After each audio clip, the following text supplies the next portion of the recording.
In life, you will often be faced with real-world situations that can be modeled by equations.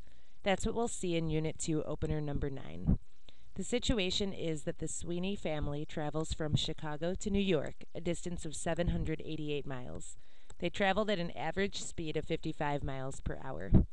One thing that might be interesting for you to know in order to solve this problem is there's a formula that connects distance and rate and time. I think that it's necessary to know that formula in order to approach this problem. The formula is distance equals rate times time. So when we're looking at part A, it says, will the Sweeneys be at least halfway after traveling 6 hours and 25 minutes? Well, 6 hours and 25 minutes, that's a time. Something that you should know about 6 hours and 25 minutes is that you don't want to type it into your calculator as 6.25. That's a common mistake that I see. But 0.25 means a quarter, and 25 minutes is definitely not a quarter of an hour.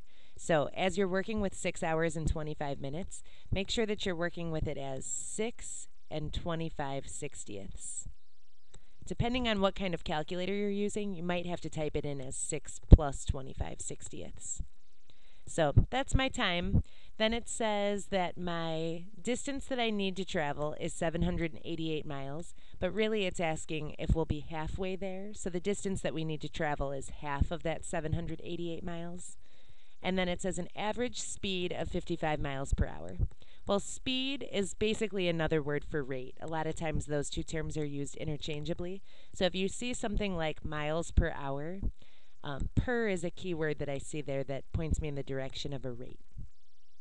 So what I'm going to do is I'm going to figure out how much distance the Sweeneys have traveled if they're going at a rate of 55 miles per hour for 6 hours plus 25 sixtieths of an hour. So I'm going to go ahead and type that into my calculator. 55 times, and then if I'm doing 6 plus 25 sixtieths, if I have one of those calculators that doesn't have a fraction button, then I'll need to put the 6 plus 25 sixtieths in parentheses. So I see that I get a distance of approximately 352.9 miles. Well, will 352.9 miles be halfway to a distance of 788 miles? I don't think it will. So let's figure out what half of 788 miles is. That's 394 miles. So looks like the answer to this question is no, we will not be halfway because 352.9 miles is less than 394 miles. Part B says if the family gets stopped at rest areas averaging 20 minutes each time, write an equation about the time it takes them to get to New York in terms of how many stops they make. So I'm going to look at my distance equals rate times time formula again, and I'm going to say 788 miles is the distance that I need to travel. My rate is 55 miles per hour. So if I didn't make any stops, I'm going to solve that equation and see how long it should take me. So I'm going to see that the 55 is attached to the t by multiplication. I'm going to do the inverse operation of multiplication and divide both sides by 55. So the time that it should take me is 788 divided by 55, if I type that in on my calculator. It's about 14.3 hours normally, but it looks like we're stopping for 20 minutes each time we make a rest stop. Another thing to be careful about is I've been working with hours, and now all of a sudden I see minutes here. So I think it might be helpful to take that 20 minutes and to convert it to hours. So 20 minutes is 20 out of 60 hours. Or if we want to simplify that, it's 1/3 of an hour. So if I'm supposed to write an equation about the time it takes to get to New York in terms of how many stops I make, I'm going to define my variables. I'm going to use t as time to get to New York. And I'm going to use s as the number of stops made. When you're defining your variables, it's always a good idea to be as specific as possible. Don't just say that s is stops, because then you might forget, is it how long the stop was? Is it how many stops you made? Try to be really specific. Some people just use X and Y and just use X as their input variable and Y as their output variable every time. In this case, I just chose T and S so that it related back to the context of the problem.